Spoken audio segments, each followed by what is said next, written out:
واقعہ کربلا، سب سے پہلے یہ بات ذہن میں رہے، میں اہمیت بتانے لگوں کہ یہ کربلا کا واقعہ کتنا بڑا واقعہ، اور یہ نہیں ہے کہ یہ اچانک بس کوئی معاملہ ہوا اور واقعہ کربلا رونما ہوا، نہ، ہمیں تھوڑا سا پیچھے حیات رسول میں جانا پڑے، اور میرے نبی رحمت سید کونین صلی اللہ تعالی علیہ وآلہ وسلم کا ایک معجزہ تھا، اخبار غیبیہ، کہ آپ نے مستقبل کی باتوں کو پہلے سے بیان فرما دیا، اور جیسا جیسا حضور نے بیان فرمایا ویسا ویسا ہو کے رہا، اور جو چیزیں ابھی ہوئی نہیں آگے ہونے والی ہیں، ہمارا ایمان ہے کہ جیسا جیسا حضور نے بیان فرمایا ویسا ویسا ہو کر رہے گا۔ ایک حدیث سے مبارکہ آپ سماعت فرمائیے، صحابی رسول حضرت سیدنا حذیفہ بن الیمان رضی اللہ تعالی عنہ آپ بیان فرماتے ہیں کہ ما ترک رسول اللہ من قائد فتنة الى ان تنقضی الدنیا یبلغ من معه 300 فصاعدا الا قد سماه لنا باسمه واسم ابیہ واسم قبیلته او کما قال۔ آپ فرماتے ہیں، یہ سنن ابو داؤد شریف کی روایت ہے، آپ فرماتے ہیں کہ اللہ کے رسول سرور کون و مکان نے ہمیں قیامت تک آنے والے 300 سے زیادہ بڑے بڑے فتنوں کے بارے میں ہمیں آگاہ کیا، اور ان فتنوں کے بانیوں کے نام بھی بتائے، ان کے باپوں کے نام بھی بتائے، اور ان کے قبیلے کے نام بھی بتائے۔ یہ کون فرما رہا ہے؟ حضرت سیدنا حذیفہ بن الیمان، جن کو صاحب سر رسول اللہ کہا جاتا ہے، یعنی یہ حضور کے رازوں کے واقف اور حضور کے رازوں کو جاننے والے صحابی ہیں، جن کے سامنے حضور نے بہت سارے ایسے راز بیان فرمائے تھے، کچھ کو یہ بیان کر دیتے تھے اور کچھ فرماتے تھے کہ مجھے ان کے بیان کی اجازت نہیں ہے، یوں اجمالی طور پر بتایا، فرمایا کہ کتنے آئیں گے، بولیے اونچا بولیے، کتنے آئیں گے؟ 300 سے زیادہ یہ فتنے آئیں گے، اور یقیناً حضور نے جیسی خبر دی ہے ویسا ہو کے رہا ہے اور ہو کر رہے گا۔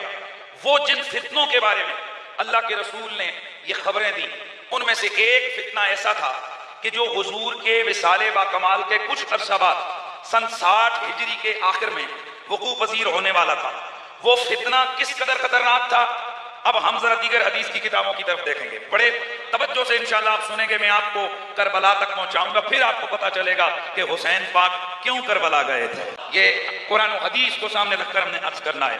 آئیے، سن 60 ہجری میں ایک ایسا بڑا فتنہ آنے والا ہے کہ جس کے لیے پہلے سے صحابہ بڑے بری ہیں، بڑے پریشان ہیں۔ مثلا معجم الاوسط مجمع الزوائد کے اندر حدیث ہے، اور دیگر صحاح کے اندر مختلف لفظوں سے حدیث ہے کہ رسول اللہ کے صحابی حضرت سیدنا ابو ہریرہ رضی اللہ تعالیٰ عنہ آپ اکثر یہ دعا فرمایا کرتے تھے، اللہم لا ابلغن رأس الستین، یا اللہ مجھے سن 60 ہجری کے آخر تک نہ پہنچا، سن 60 ہجری کے آخر تک نہ پہنچا۔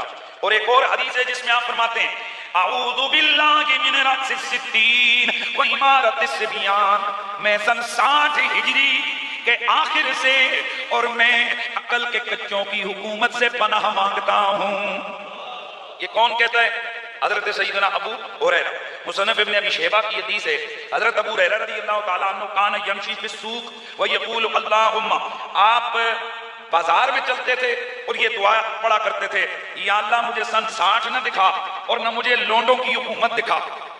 اب توجہ ہے، اس کا مطلب یہ ہے کہ صحابہ پہلے سے جانتے ہیں حضور کے بتائے ہوئے علم کے ذریعے کہ کچھ سن 60 ہجری کے آخر میں، توجہ، سن 60 ہجری کے آخر میں کچھ ہونے والا ہے، اور کچھ ایسا ہونے والا ہے کہ مصنف ابن ابی شیبہ کنز العمال، مصنف عبد الرزاق کے اندر اس کی تھوڑی سی تفصیل حضرت ابو ہریرہ رضی اللہ تعالیٰ عنہ بیان فرماتے ہیں۔